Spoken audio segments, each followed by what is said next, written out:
Community-centered, community-supported. Alaska Public Media.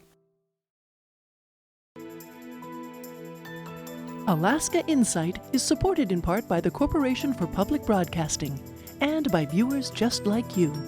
Thank you. Isolation and a lack of exercise can greatly affect the health of older Alaskans. Group activities build connections and improve overall health. Some Anchorage elders are finding that at the Y. I feel like when getting here, being around people, talking, sharing, it just, it works the body, the mind, and the spirit. We'll learn more about programs and services aimed at helping Alaskans age in place right now on Alaska Insight.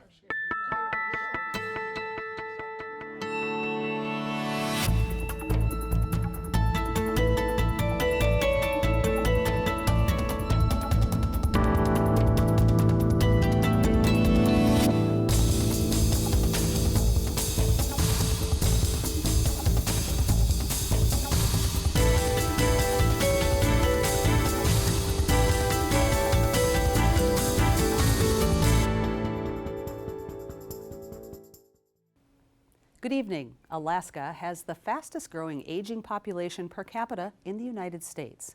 And as Alaskans age, the question of whether to stay in your home or community can become a difficult one for many to answer. Tonight we're going to discuss the challenges of aging in place, as well as the services and programs available for Alaskans looking to spend their golden years in their communities and lifelong homes. But before we get to that discussion, we'll start off with some of the top stories of the week from Alaska Public Media's collaborative statewide news network.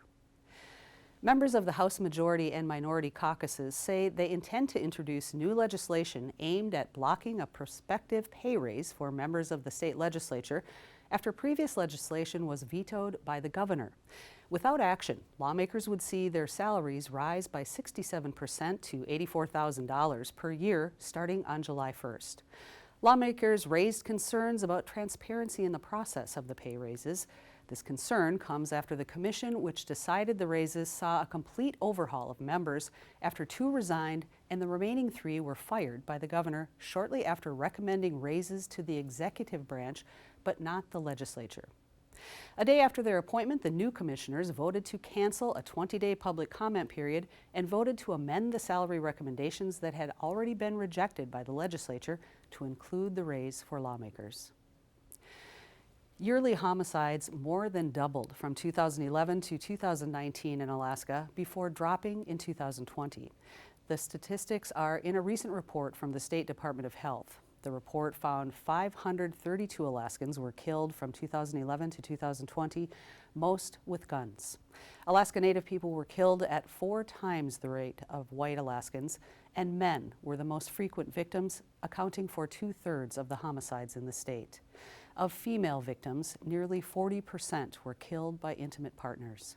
Nearly half of the homicides took place in Anchorage. 2020, the first year of the pandemic, was an exception to the other years of the study.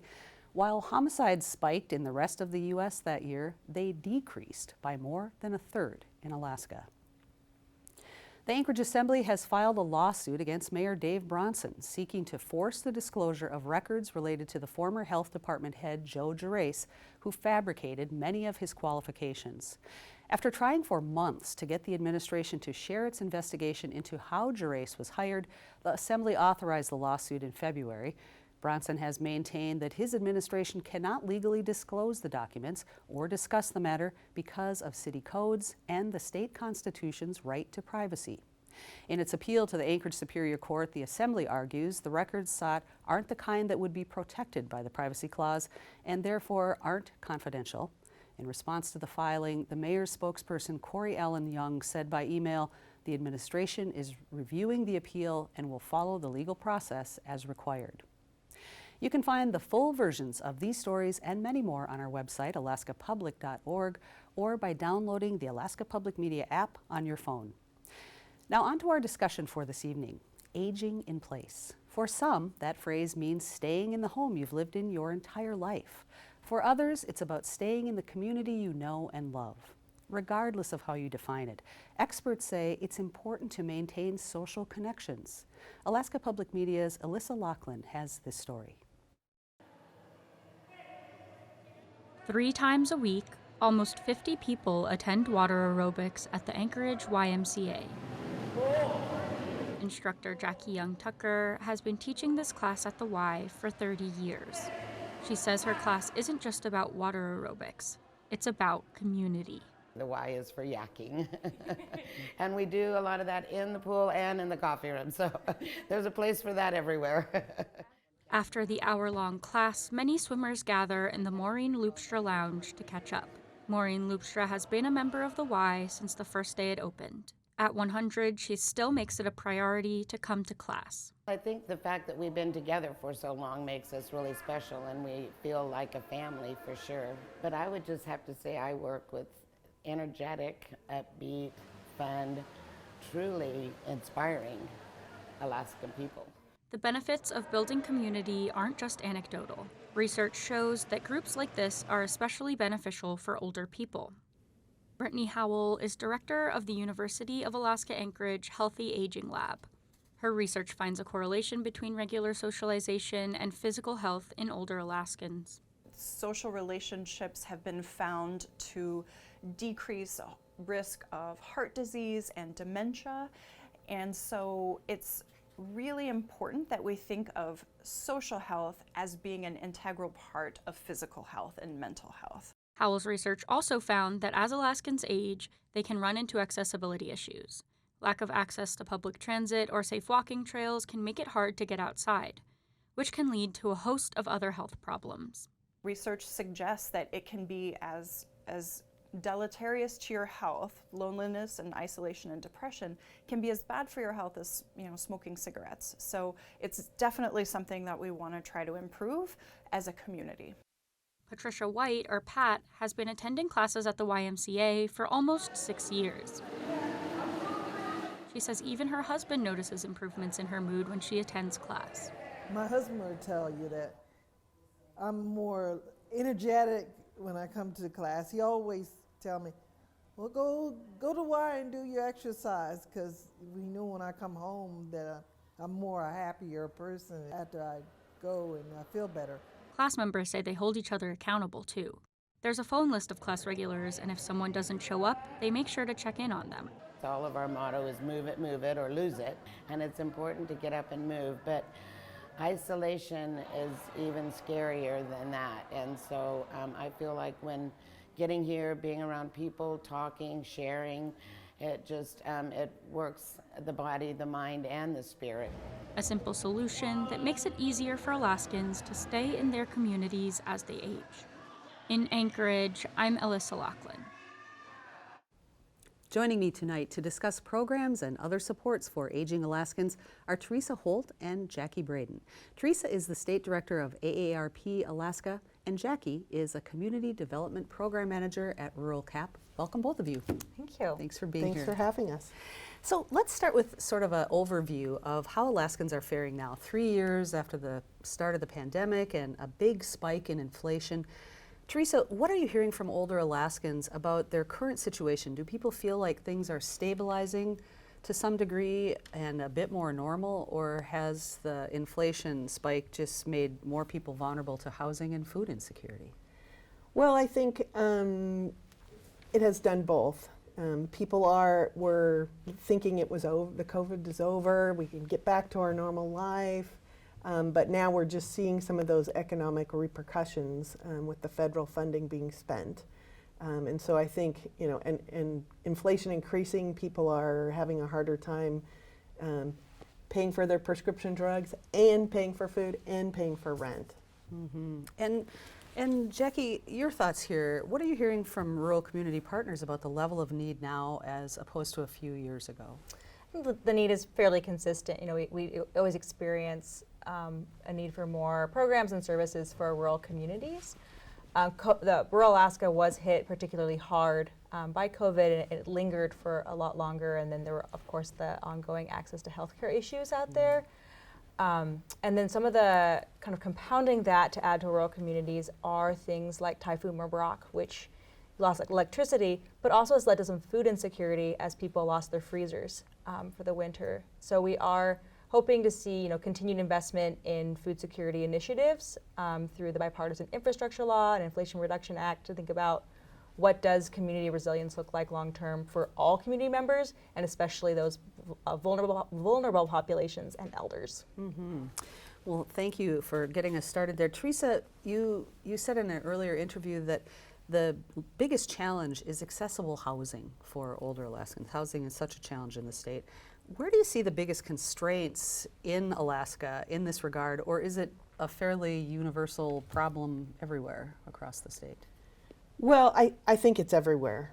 Anchorage would probably have the most accessible housing, and yet I tried to find a house for my mom that was a ranch that was completely one level. There was either a step to get in the front door, there was like a sunken living room, there was a upstairs step to go up to the bedrooms, so it's very, very, very difficult. And I think that would be a great thing for the real estate market and the builders to start thinking about and get together is, as we build stuff, we know that seniors, if we want them to stay, they need to have an accessible place to live. Mm-hmm. And Teresa, do you hear requests or desires for multiplex type housing, or do people would they prefer to have their own place, maybe smaller, but their own place? Well, anybody you ask, they say, I want to stay in my own home, right? But one of the things that we've worked on recently with the municipality was to get an accessory dwelling unit ordinance updated. People know that as like a mother-in-law apartment or a tiny home in your backyard, those type of things. And those can be really helpful, especially, my house, split entry, just like many of the homes in Anchorage. I could build a one-level small home on the back of my property or attached. I could live there, my family could move in, I could rent that, or if I'm still able, I could stay in my house and rent that to somebody who's helping provide care. So either way you use it, it's really helpful for seniors. Yeah, absolutely. Jacquie, Rural Cap assists with home modifications to help people stay in place. Tell us about how this works. What are some of the modifications that most commonly get made? Yeah, so we love our senior modification program, and it works in concert with our other programs like weatherization, mobile home repair, and provides additional support for seniors who are below an income threshold. And I asked our team, what do they usually do? And they say ramps are big, walk-in showers are big things we do, railings, grab bars.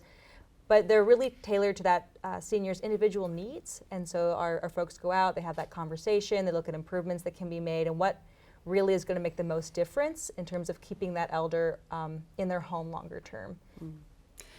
For both of you, it might be easy for family members to say, hey, move out of that big house and move into a smaller place, but what do you hear from people who have lived in one place for decades about the anxiety that comes with moving? I've been in my house for 20 some years now. It's hard to imagine moving. Well, I can tell you, my mom moved 3 years ago. So she's 90 now, so she was 87. She'd lived in her house for over 55 years, and it was a huge process. Doing what I do, I kept saying, we need to get you moved, we need to get you to a one-floor house, because she was also in a split entry. And she just didn't want to do that. And then she had a fall, and she had to go for a month to live in assisted living. And then she was like, oh yeah, let's think about that. We looked around, she found a housing complex that was owned by the folks who live there. She chose to live that. Has an elevator, has covered parking, has beautiful gardens, all of which were important to her. But it still took us 6 months to go through everything that's in her house, to move, to make the arrangements, to buy the condo, all those kind of things. So it is a monumental task. And letting go of all those things that you've been saving, like I kept telling her, no one wants those encyclopedias. I know they were really important back then, but and she thought, I can give them to somebody. I'm going to give the library. And the library was like, nope, we can't take those. So I think it's a really big transition to think about. And it's hard to make that first step. Mm-hmm. Yeah. And I think that's really compounded for some of our elders we serve in rural communities where there may not be a housing facility in their community that meets their needs. Or in their region or close to it, and they are often looking at especially for higher levels of care, coming into Anchorage Hundreds or the of Valley, miles away. where there may not be anybody who speaks the language they're most comfortable speaking. So it can be a conversation not only about do you leave your home, but do you leave your community to receive the care that you need. And what's known about how that affects the health of someone when they have to leave that community support system and go somewhere, as you say, where they might not know anyone, or not have access to the foods that they like to eat or their language? Anecdotally, I can say I've talked to elders, it's very challenging. There are some wonderful programs at South Central Foundation and at the Native Hospital here that really look to fill that space. But I don't know that we've done any really comprehensive look at what does that mean for someone to move out of their community into Anchorage or a big city. Yeah, how it affects their health, I I think. could shed a little light on that. Please So do. before I came Yes. to AARP, I was the long-term care ombudsman, and so we visited folks that lived either in assisted living homes or nursing homes. And we know there has been studies that the life expectancy for folks moving out of a huge cultural shift, away from family, away from things they know, food they know, does reduce life. And so I love the programs that host like potlucks, bring food. As the ombudsman, we were able to connect people with visitors from their culture, and that was super helpful for folks who were, I say, displaced into Anchorage, Fairbanks, you know. An elder I spoke with in Anchorage recently said her condo fees have doubled since the beginning of the pandemic. Now she's burning through her life work savings at a rate that's really scaring her. Have you heard about these types of increases from other seniors where they're facing a sudden spike related to inflation or other things? Well, so the mission of AARP is to help people have choices as they age. And there's really 4 things that we really encourage, and this is for all ages. One is you need to look at your financial security. Don't rely only on Social Security. You've got to do some savings. The more money you have later in life, the more options you have. The second is to really look at your physical and mental health and pay attention to that and work, eat well, exercise, sleep good, and then have social contact, just as Brittany was saying in the earlier clip. Sure. Either having a few close friends, doing a mentor program where you go work with kids, volunteering at the senior center, whatever it is, have some social activities. And then lastly, having something meaningful in your life.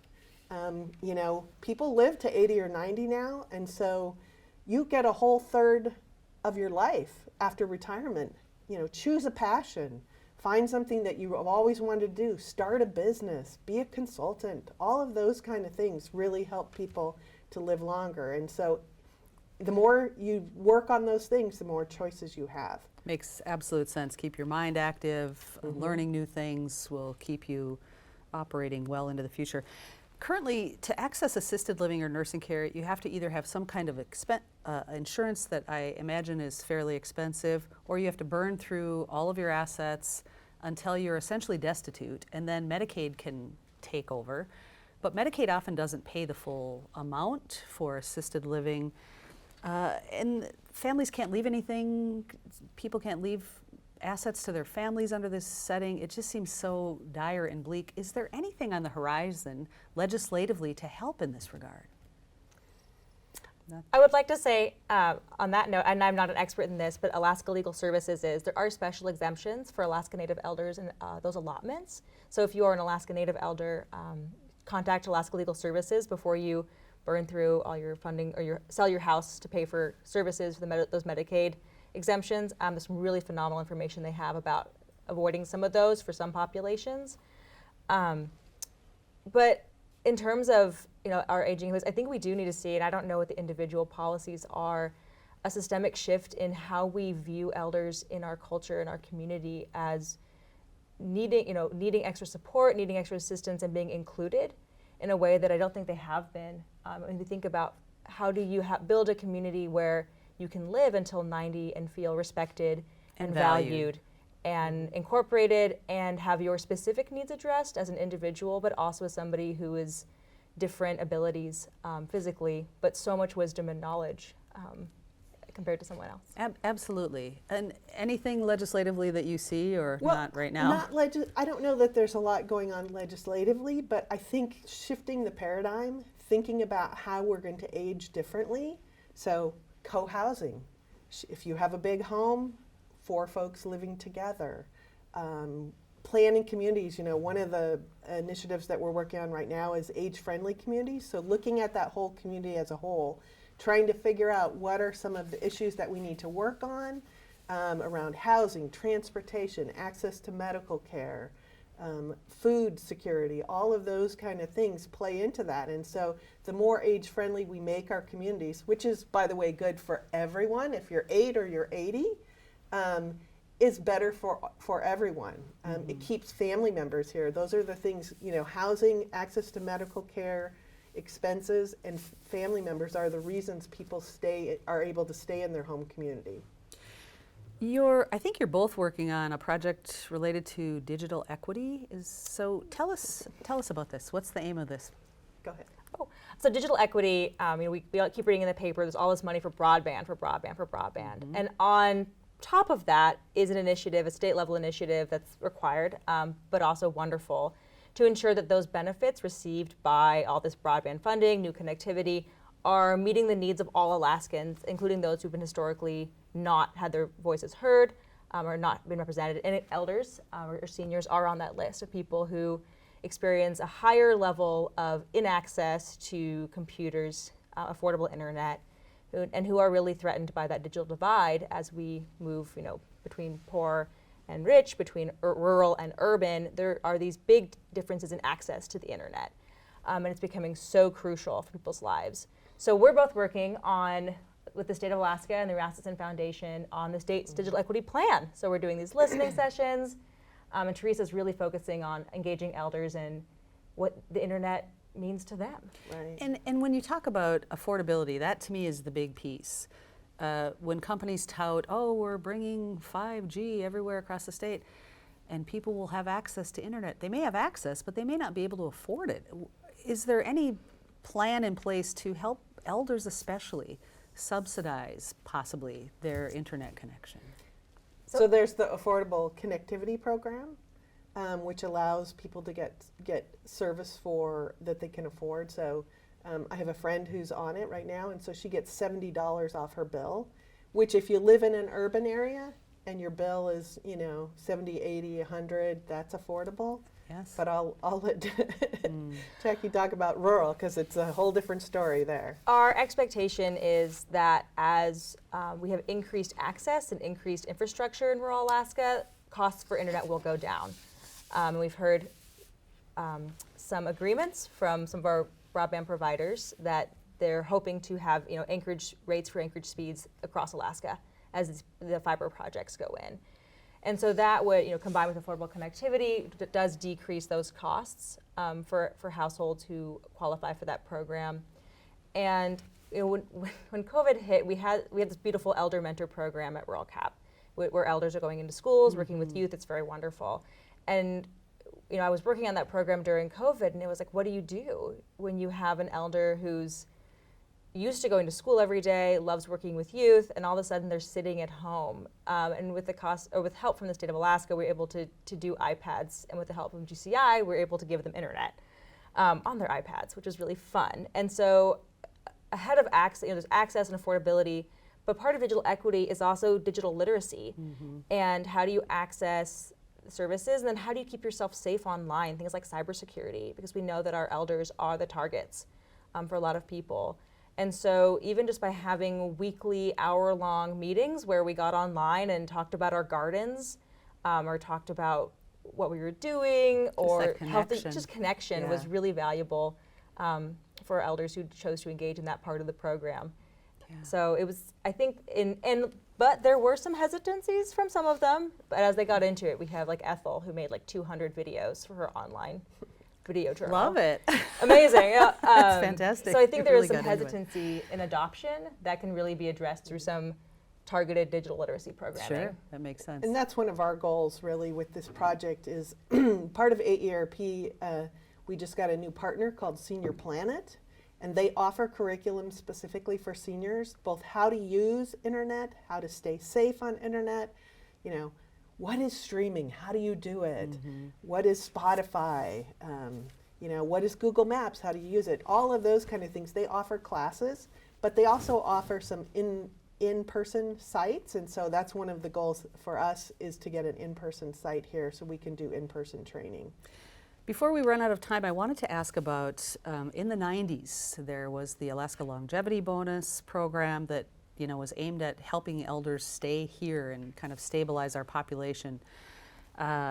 People became eligible at 65. It was $250 a month for seniors who applied before 1994. It's dropped down since then. Do you have any sense of where that benefits program is today? Well, it really has become a benefits program for folks who are moderately low and low income. Okay. And it's based on your income now. So it's not just so as the budget cuts age. happened, I everything see. got cut. And we were, I think it was 4 years ago, able to bring back some of the, for low middle income folks, bring back that benefit. All right. Thank you so much, both of you, for being here. The time went by way too fast. Alaskans like to tout the state's reputation as a place where people take care of each other.